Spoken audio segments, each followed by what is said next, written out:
I'm Tracy Koga with something short and fun.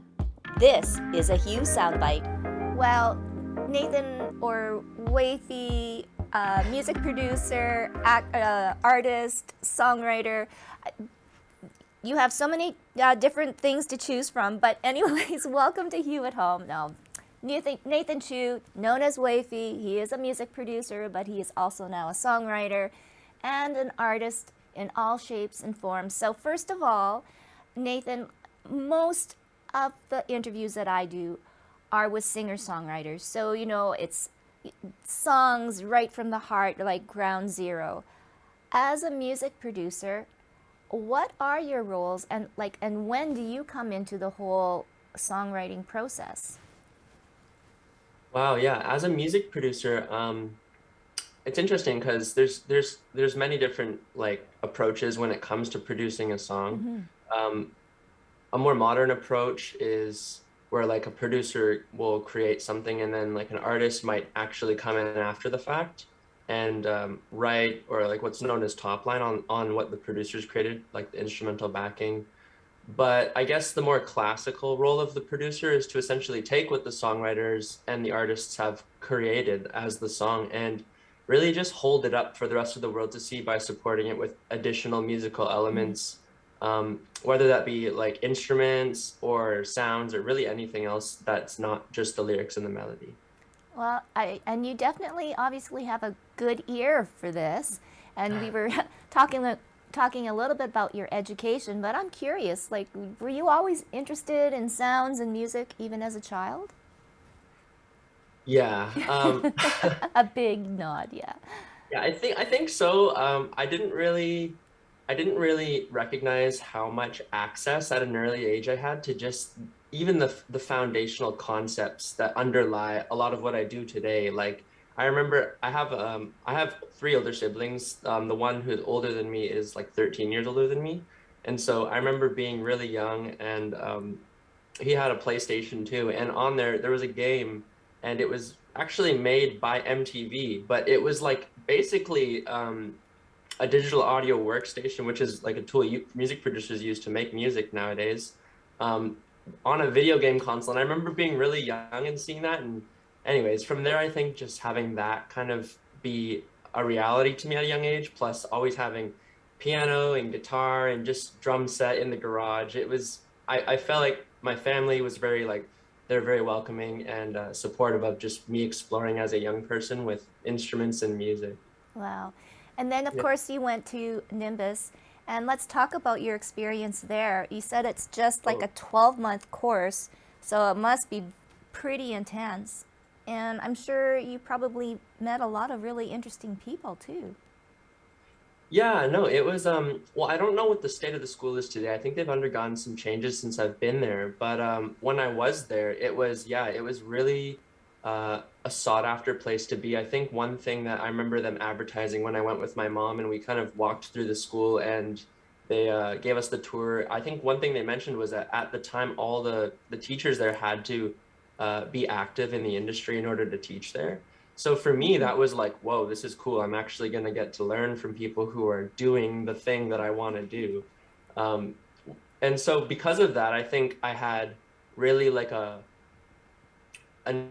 what seemed like an endless supply of like insight and knowledge and wisdom. And I think coming in with a little bit of experience, having self-taught myself like how to make beats on my computer prior, it gave me a lot of freedom to do just that, meet people and spend time networking and building relationships versus trying to necessarily hurdle over a lot of those first kind of like, oh, what is a digital audio workstation and how does audio flow from one device to another device, like microphones and stuff.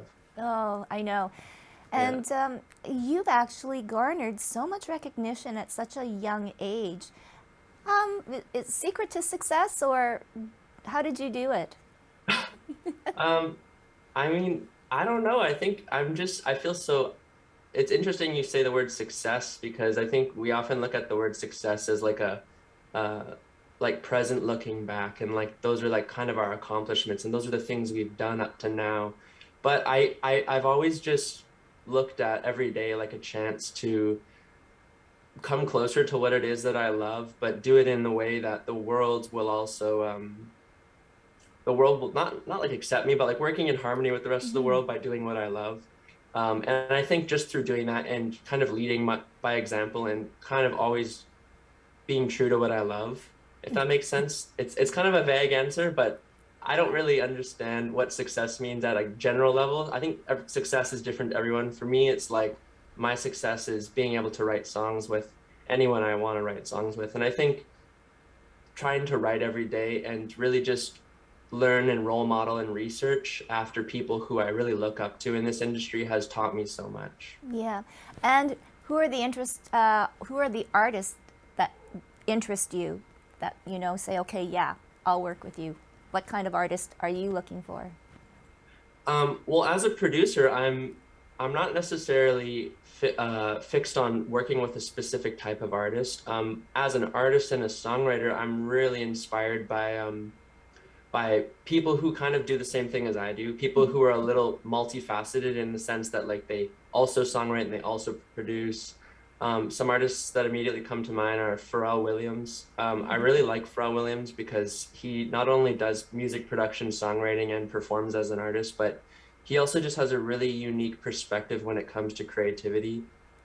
Another person that comes to mind is not an artist necessarily, but a producer, Rick Rubin, who's known to have worked with many artists across different genres. And I think for someone who's so deeply interested in many different styles of music and different areas of the music industry, that's always been somebody I look to for some sort of example as to how can I interact with people across many different worlds, but still maintain this sense of connection as a creative. Oh, well, so cool. And now you've got a new single out, and we were talking too, maybe not touring, but definitely releasing singles. Is this kind of too the new way of getting your music out there, as opposed to, working hard to get those special 12 songs or whatever and then release an album?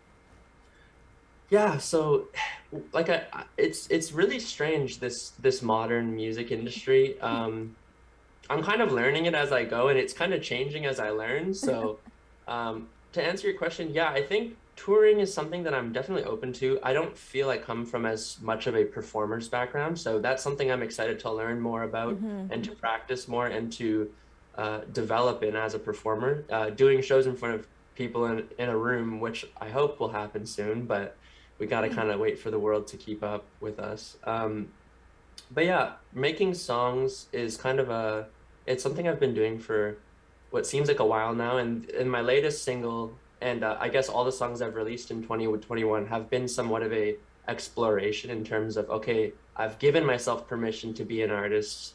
Now, how do I explore the different things I want to do as an artist? And how do I find who I am? And so I guess the three songs that I've released this year, Fairy Tale, I Just Want to See My Friends, and Call You Mine, have all kind of been me exploring that and me figuring out, all right, like where do I lie, and like what are some sounds that I definitely find can support what I have to say as a songwriter. Well, oh, and I guess we're going to find out. You're going to do a song for us. Call You Mine? Yes. Story behind this one. Um, Call You Mine. I wish there was a little bit more of a specific story behind this one. I keep telling people it's a little fictitious, to which to some extent it's fictitious, but I mean everything comes from real experiences, everything comes from real feelings. But yeah, Call You Mine is really like it's asking for a second chance. I think throughout the pandemic, people have I try to stay away from talking about the pandemic too much because no one wants to talk about the pandemic. But But we're still in it, so hey, so yeah, it's the white uh, elephant in the room. yeah, exactly. Uh, but yeah, it's a song about second chances, and it's I kind of I like to frame songs through the context of like two different perspectives. So it could be viewed as more of a romantic relationship and asking for someone's second chance in a romantic situation, like in a couple situation, or it could just be a friend. I think that's the beautiful part about writing choruses is it doesn't have to mean one thing. You know, people can take what they want from it, and I love that as a songwriter. Well, it has been so wonderful to have a chat with you, and I can hardly wait till you can come here and go and see your show because I think it'll be fantastic. I think it'll be a little bit of everything, which is, I think, going to be, you know, something that really will be exciting. But anyways, here's Call You Mine. Thank you, Nathan. Awesome. Go.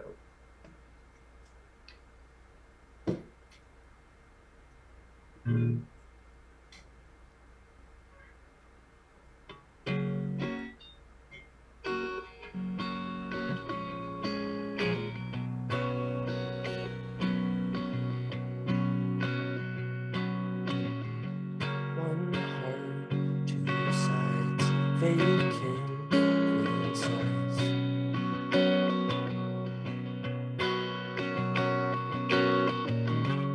Your face feels like heaven to these eyes.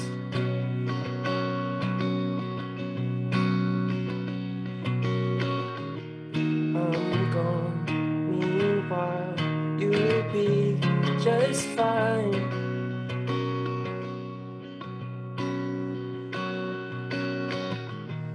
Would you wait for me if I tried?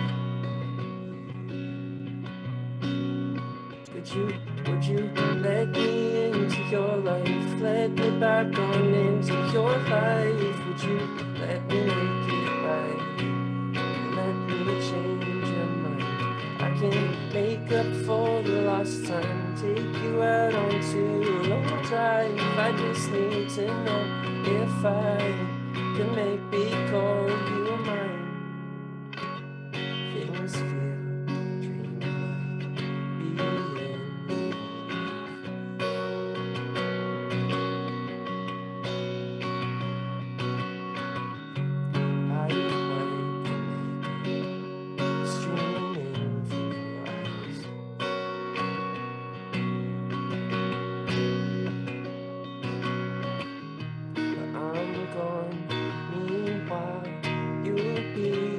Just fine.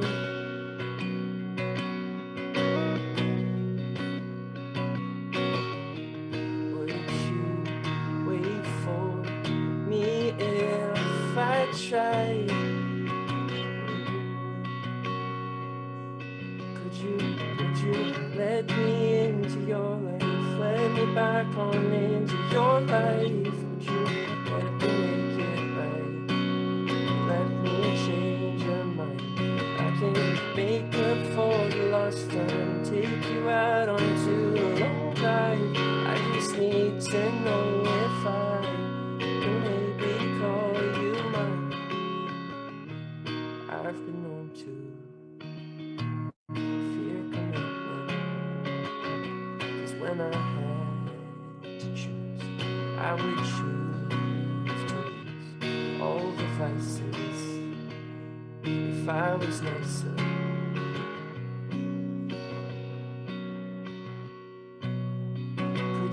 Would you let me into your life? Let me back on into your life. Would you let me make it right?